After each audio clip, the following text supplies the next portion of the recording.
Astoria is where I sort of first settled. Well, you know, usually immigrants are very clannish because that's the only protection they have. Sure.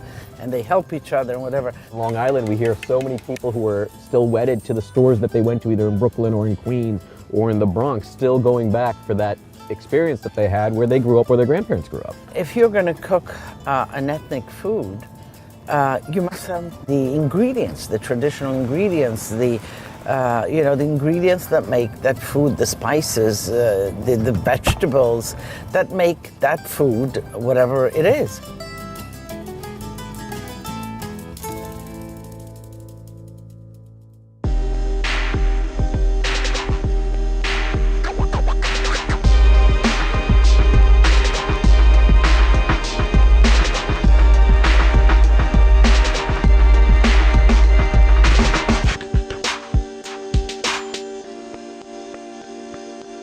Lidia Bastianich has come to be America's favorite Italian grandmother. But what fans probably don't know is that she was born in communist Yugoslavia, now Croatia, and spent time in a refugee camp in Italy before settling in Queens, a place she still calls home. She detailed all this in her first ever memoir and hopped in a car with me for a tour of some of her favorite places from Astoria to Bayside. So where are we off to, Lidia? We're off to Astoria. So you've been writing cookbooks going back to the 90s, and you've been doing television. You finally decided to write a memoir. What made you want to write a memoir? I've been writing my trip through life on a regular basis, you know. The writing of cookbooks, you know, got me such a great position and feeling. I connected with the readers out there. Stories came out as I talked about food. And what I found out is that they want to know more and more about my story. Now, for people who don't know, you were born in a part of Italy that became part of Yugoslavia after the war, right? Right. I was born in Istria. When you were born, it was after the war, and it was communist. The territory, the Allied forces were dividing the territory amongst the winners and the losers of the war. And our part was given to the newly formed communist Yugoslavia. But the freedom, you know, we spoke Italian, we went to church, and all of that was taken away. You know, a lot of those formative years under that regime, my kind of corner of heaven or whatever was my grandmother's courtyard in a little town outside of Pola, now Pula. There I have a lot of those great food memories and animal memories and, you know, coexisting. They took my father's business away. They they incarcerated him, and I realized that we were not going back. So for me, it was a kind of a big blow not to have said goodbye to Grandma. I was, you know, torn. It was like if they uprooted me with roots and all and just put me someplace else.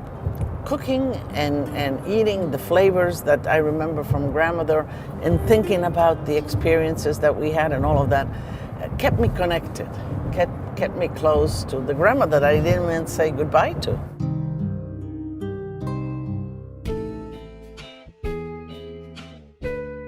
Ooh, look at that view of the Empire State Building from here. Making a left on right here. Okay. First up, Monken, a smoked pig lover's paradise where the beautiful perfume of smoked meat will stay with you well after you walk out the door. The smell, oh my God, this is, let's see. Marco, come over here. I want to introduce you to somebody, a new customer. That's your third generation, right? Third generation, I know your grandpa. I used to come here. Grandpa and grandma. I usually get the Kajnske, which is it's a hill up in Slovenia, actually. Right. We do our version of it, our variety, you know, our smoke and everything, but it's an unbelievable. So there's their smokehouse here in the back? There is, yes. And how often are you guys smoking all day long? Yeah, we're smoking constantly. So morning till night, we're always smoking something. Who are your customers now?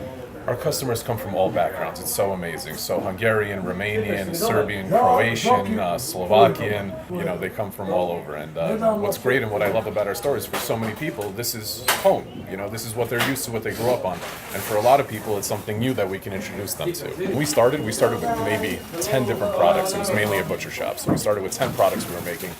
Now we're up to 200 products. So we've been continually expanding what we've been doing throughout time. That's the one I get. Yeah. Oh, look at that marbling. Look at that. It's like Canadian bacon. You slice it, but it has the bones in it, and it's great when you cook it, like in a soup, minestra. Okay, taste it. I know how it tastes, but you taste it. All right. Oh, whoa! You can. It's not just smoky. It's got that it's almost got a sweet smell to it a little bit. It's delicious. I did not think it was going to melt in my mouth. I thought it was going to be a little bit tougher than it was. You know what the heck? I'm going to have a little piece too. Oh, thank you so much. Right. I will have a nice piece, maybe 3 ribs. It's hard to contain yourself here. There are smoked, cured, and pickled things in all kinds of shapes, flavors, and textures. Perfectly pink hams, artistic salamis, and nuggets of popcorn-like pork. Some of the crispiest chicharrones I've ever tasted. So amazing how chicharrones even vary by culture. These are... Yeah, absolutely. This is so good. Isn't it good? Oh my God, this is... So you will package all of that for me. But I do want to go, they offered to go in the back. Let's go in the back. Look. Yeah. So taking you now into our ice box where we store everything, where we have our pickled cabbage. All right. It's like... Fort Knox. This is... Yeah. Wow. This is our vault. And prosciutto and everything. You do bologna, you do everything, huh? We do everything homemade. What are those beautiful guys? That's Hungarian. Yeah, this is like a winter salami. So similar, Hungarians have their variety, Romanians have theirs. The uncooked salami needs to develop this mold. Right. Yeah. It's a mold, and the mold actually cures it. Sure. And what happens, the mold, in order to multiply, usurps any liquid from the meat. So it really dries the meat inside. Yep. And the mold is in the cantina itself. You don't have to. No, we don't apply it. It's natural. It's natural? Natural, yep. Is this the cabbage you've been talking about? Yeah, that's the whole head of cabbage. Let me just get one for you. So my grandmother used to make these, you know? Okay.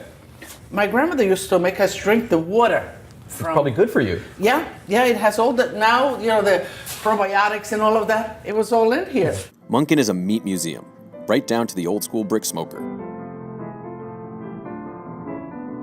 What do you make the smoke with? So we have hickory wood chips, and we do it naturally, from the bottom, just let it permeate to the top, and we'll cold smoke it.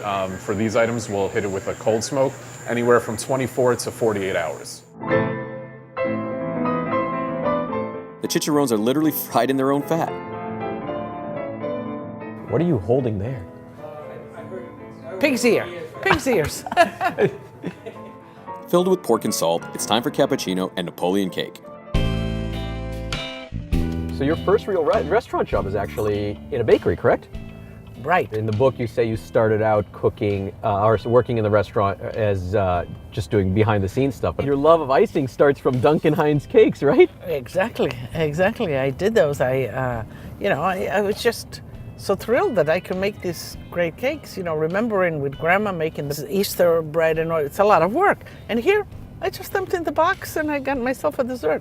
So we're gonna go visit my friend Giampiero right here on 45th and 30th Avenue. I still come here and I buy his Napoleon cakes, the birthday cakes that he makes. I've been buying them more than 30 years.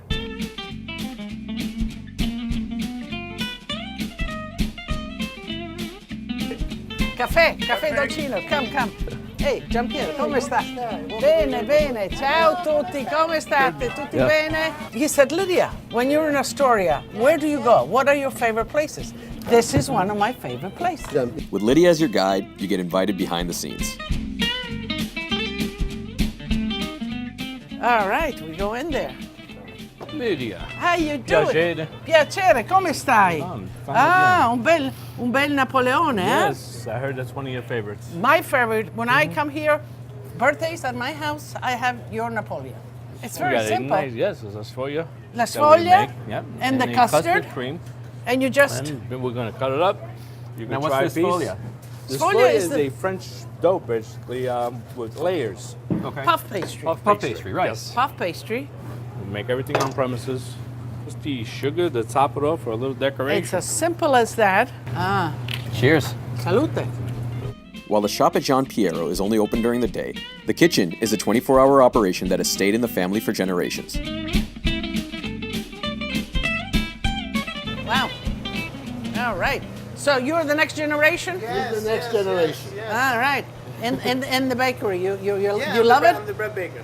You're the bread baker. Yes, Ah, yes. How's he as a bread baker? Well, he went to college, and then he said one day he woke up, he wanted to make bread, so go to the bakery and learn. Lydia knows this well. That's like my son.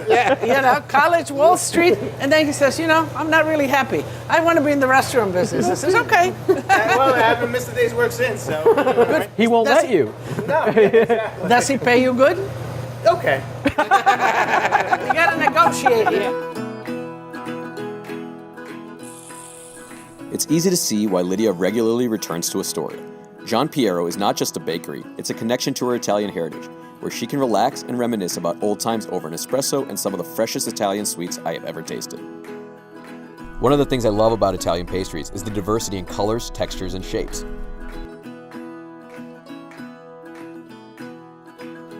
Thank you, Signor Maria. Cheers here. Saluta. How long have you been in America? When did you come? I was 12 years old. Oh, wow. Me too. I've been in America 50 years. That's a good age to come. Yeah, 12, you know enough of your native culture and you're ready to take on the new culture. I got married, I needed to make money, so I started the bread business. I started making bread. From there, then I said I got to open a place all natural, because all the bakers I went through, they put fats in the bread, they put sugar, they put all this garbage in. I said I got to open my own place, got to be natural. So I came here in '95 and I opened my place, which was all natural stuff.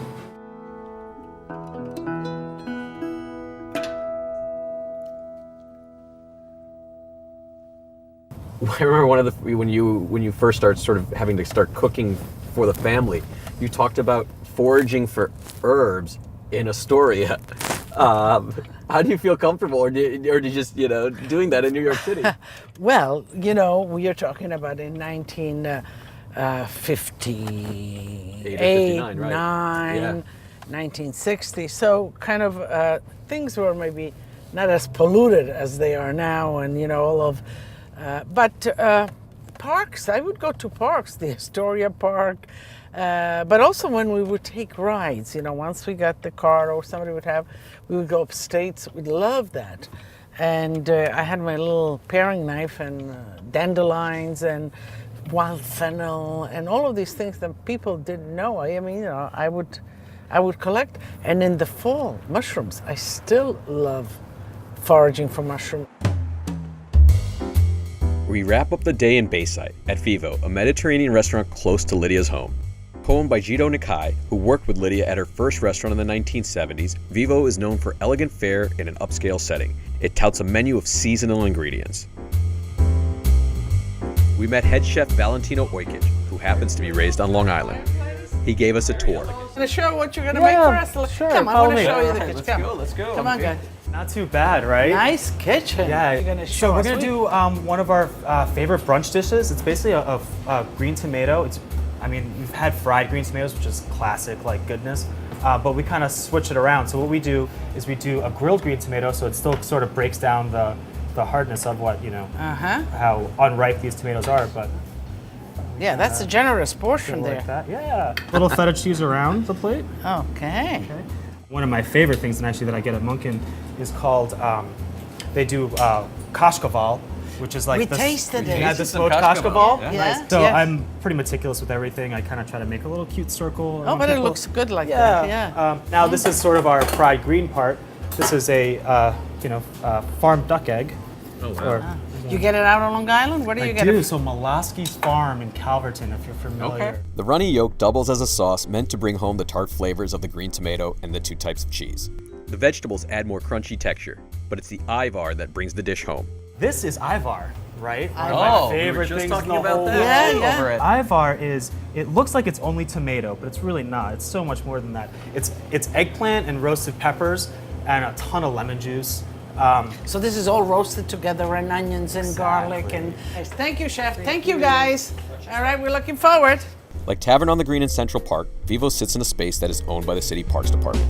The team behind Vivo took over the restaurant last year. Now this space, if I remember correctly, has quite a history, right? I mean, besides being Ruta Valentino's home, it was also LaGuardia's home, so it was Mayor LaGuardia. Mayor LaGuardia, so wow. A couple different things.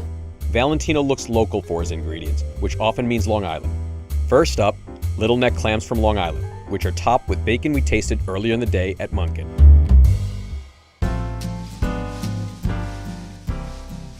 Over here we have braised short rib with triple mash and fresh figs. The mash shows off a range of potatoes, purple from Okinawa, sweet and white from Long Island. Valentino says his inspiration for the dish comes from a menu item on the Titanic. Then the greens on top, I love these guys too. These come from a small farm in Cutchaw called Copper Cress, and it's basically a tiny turnip. As the day gives way to night, the meal continues with an eggplant parmesan that's baked instead of fried. A very popular baked eggplant parmesan kind of reminds you of what it's like to have a grandmother in your home. It's all followed by a finale of fresh donuts that are tossed in cinnamon sugar and topped with charred marshmallow. A day with Lidia reminds you that while she has had the privilege of cooking for more than one pope, she has not strayed far from her roots. Thank you. She's brought me here, so Okay. cheers. Good luck. Thank you. Okay. So next you're gonna take me around someplace. Yes, we're definitely gonna go. And then you come back to me. I like this back and forth. I like We'll this. go back and forth.